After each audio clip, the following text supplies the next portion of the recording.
आए हैं तो मेरे चैनल को लाइक करें, सब्सक्राइब करें, कमेंट्स करें। हमारे इस चैनल के अंदर जो है इंग्लिश को उर्दू में भी समझाया जाता है ताकि आपको इजीली ग्रामर वगैरह समझ में आ जाए और आप समझाने के काबिल हो जाए।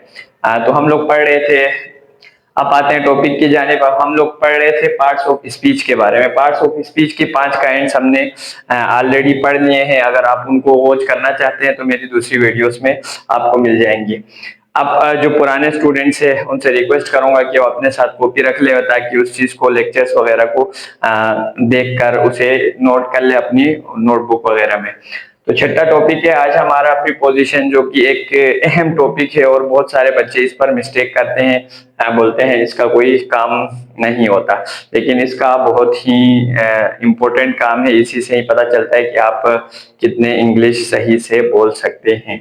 तो आते हैं टॉपिक की जानिब। हमारा छठा है आज प्रीपोजिशन, यानी उर्दू में इसे हुरूफे जार कहा जाता है।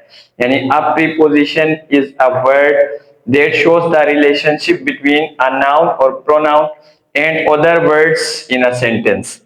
यानी एक प्रीपोजिशन जो है एक लफ्ज है, यानी हुरूफ जार एक लफ्ज, ऐसा लफ्ज है जो किसी जुमले में, किसी सेंटेंस के अंदर जमीर या इसम का ताल्लुक किसी दूसरे अल्फाज से जाहिर करता है। जमीर या इसम यानी नाम कोई सा भी, जैसे अली हो गया या ही, शी, इज, इनका दूसरे जुमले के अंदर इस्तेमाल होने वाले अल्फाज के साथ क्या वास्ता है। मसलन यहाँ पे है the cat is under the table chair, the book is on the table. अब यहाँ पे द बुक जो है किताब, एक क्या है टेबल के ऊपर है। अब यहाँ पे नाउन है, ये बुक क्या है एक नाउन है, टेबल भी नाउन है, लेकिन इन दोनों के दरमियान रिलेशनशिप बता रहे हैं कि इनका रिलेशन क्या है, आपस में ताल्लुक क्या है। तो ये किताब जो है टेबल के ऊपर है, ये एक आपस में इनका क्या है ताल्लुक को जाहिर कर रहा है। अब यहाँ एग्जाम्पल में है the cat is under the table, बिल्ली जो है कुर्सी के नीचे है। We go to school on Monday, हम पीर को स्कूल जाते हैं। I will meet you at 5 PM, मैं आपसे 5 बजे मिलूंगा। She is going to the market, वो मार्केट जा रही है। She spoke in a loud voice, वो ऊंची आवाज में बोली। अब यहाँ पर आपको सिर्फ सेंटेंस नजर आ रहा है, तो इसके अंदर जो है ऑन जो है प्रीपोजिशन है, अंडर आपका प्रीपोजिशन है, यहाँ पे on preposition, at preposition, to preposition और इन जो है प्रीपोजिशन है। अब ये जो है इनको हम डिटेल से पढ़ेंगे इसके काइंड्स के अंदर। तो अब हम आते हैं टाइप्स की जानिब। टाइप्स ऑफ प्रीपोजिशन यानी हुरूफ जार की इकसाम।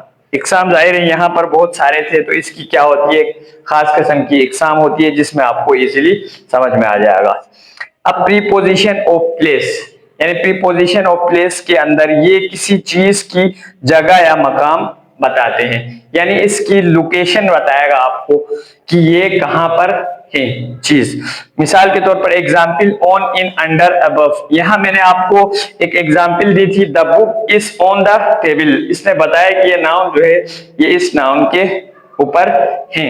अब the cat is under the chair, अब बिल्ली जो है इसके टेबल कुर्सी के नीचे है। यहाँ पर क्या कर रहा है, ये इसकी जगह हमें बता रहा है। अब आते हैं काइंड नंबर 2 की जानिब, प्रीपोजिशन ऑफ टाइम। ये क्या बताता है वक्त के लिए, ये हमें क्या करता है किसी चीज की वक्त या मुद्दत को जाहिर करता है। एग्जाम्पल में एट 5 PM, जिसमें मैंने आपको सेंटेंस बताया था I will meet you at 5 PM, मैं आपसे 5 बजे मिलूंगा।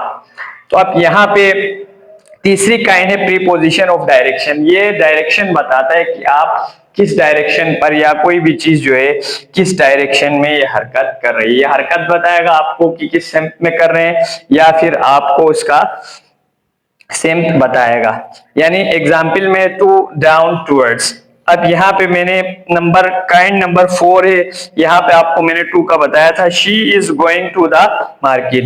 अब हमारी है टाइप्स नंबर 4 में प्रीपोजिशन ऑफ मैनर्स, यानी तरीके के लिए। अब यहाँ पे है किसी अमल के तरीके को जाहिर करता है, अमल यानी एक्शन के।